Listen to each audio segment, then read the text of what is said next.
آج کی آیت ہے نحوم پہلا باب اور 7ویں آیت۔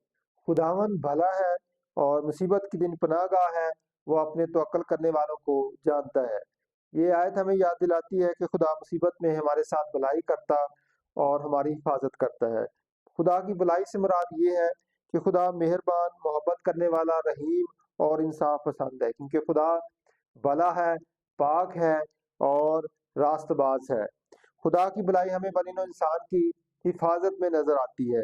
خدا اپنے فضل کے وسیلہ سے ہر انسان کو نجات دینا چاہتا ہے۔ خدا کی بھلائی مشروط نہیں ہے، بلکہ یہ خدا کا کامل کردار ہے جو کہ لا تبدیل اور ابدی ہے۔ خدا اپنے لوگوں کی حفاظت کرتا ہے، ان کو نقصان، خطرات اور مسائل سے چھٹکارا دیتا ہے۔ یہ حفاظت جو ہے روحانی بھی ہے اور جسمانی بھی۔ روحانی طور پر جب ہم مشکلات میں ہوتے ہیں تو خدا کا اطمینان ہمیں تسلی اور تشفی عطا کرتا ہے، کیونکہ خدا مشکلوں میں ہمارا محکم قلعہ ہے اور ہماری رہنمائی اور مدد کرتا ہے۔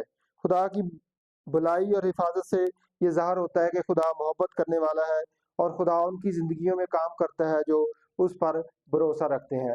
تو آج کے لیے ہمارے لیے جو عملی کام ہے وہ یہ ہے کہ ہم دوسروں کے ساتھ نیکی اور بھلائی کریں، اور جو کوئی مشکل میں ہے اس کی رہنمائی کریں، اور اس کے ساتھ بھلائی کریں، اور جہاں تک ہو سکے اس کی مدد کریں۔